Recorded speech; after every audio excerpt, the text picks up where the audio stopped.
Hi guys, তোমরা সবাই কেমন আছো? আমি খুব ভালো আছি এবং আমার চ্যানেলে সবাইকে স্বাগত জানাই। আজকের দিনটা হচ্ছে একটা বিশেষ দিন, 22শে জানুয়ারি। আজকে শ্রীরামজির প্রাণ প্রতিষ্ঠা হয়েছে। তো আমরা যেহেতু অযোধ্যা যেতে পারবো না, সেহেতু আমাদের গ্রামেই মনসা মন্দিরের ওখানে একটা খাওয়া দাওয়ার আয়োজন হয়ে এবং শ্রীরামজির পুজোও হয়েছে ওখানে। আর তারপরে রাস্তায় অনেকজনের সাথেই দেখা হয়েছে যারা সবাই আমাদের চেনে। তো তাদের সাথে একটু দাঁড়িয়ে দাঁড়িয়ে গল্প করছিলাম আর কি, কারণ যেই পেরিয়ে যাচ্ছে সেই কথা বলছে।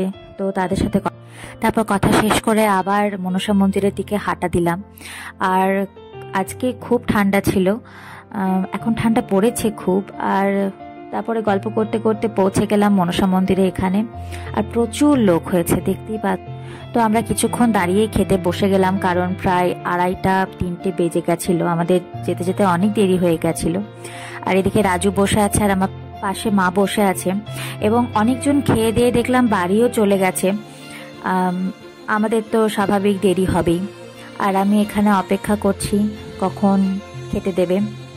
তো তারপরে শালপাতা দিয়ে দিয়েছে এবং তার উপরে খিচুড়ি, আর খিচুড়ি পরে দিয়ে দিয়েছে বাঁধাকপির তরকারি। বাঁধাকপির তরকারি হয়েছিল, আর বাঁধাকপির তরকারি পরেই ছিল টক। এবং তারপর খাওয়া দাওয়া শেষ করে আমরা এই কলের মধ্যে হাত ধুয়ে নিয়েছি। এবার আমরা যাচ্ছি যেখানে পুজো হচ্ছে শ্রীরামজি সেখানে। আর যেতে যেতে দেখছি এই কুকুরছানাগুলো, দেখো দেখো কি মিষ্টি দেখতে। এখানে 3টে কুকুরছানা ছিল, ওই যে ওই দূরে একটা রয়েছে। তো মনে হচ্ছিল বাড়ি নিয়ে চলে যায়, কিন্তু আমার মা নিয়ে যেতে দেবে না। আর এখানে দেখলাম হোম শেষ হয়ে গেছে। হোমের শেষে এখানে তিলক দেওয়া হচ্ছে। আর আমিও একটু তিলক নিয়ে নিয়েছিলাম, কারণ বাড়িতে ঠাকুমা ছিল, আমার দিদি এসেছে বাড়িতে, তো তাদের জন্য নিয়ে নিয়েছি। আর তিলক নেওয়ার পরেই দাঁড়িয়েছিলাম প্রসাদ নেওয়ার জন্য, কারণ পুজো আর মোটামুটি শেষ হয়ে এসেছিল। তো প্রসাদটা নিয়ে নিলেই বাড়ি চলে যাব আর কি, কারণ আমার সামনে পরীক্ষা আসছে, বাড়িতে গিয়ে পড়তে হবে আবার সেই পরীক্ষা। তো যাই হোক, বেশিক্ষণ দাঁড়াতে পারবো না। আর প্রসাদ নিয়ে নেওয়ার পরে এটা হচ্ছে সন্ধ্যা, আর রাজু পাশে আছে, রাজুর মা হচ্ছে সন্ধ্যা। তো আমরা সবাই মিলে বাড়ির পথে রওনা দিলাম। তারপর রাস্তায় যেতে যেতে আমাদের বাড়ির পাশেই একটা বাচ্চা থাকে, ঘন্টু তার নাম।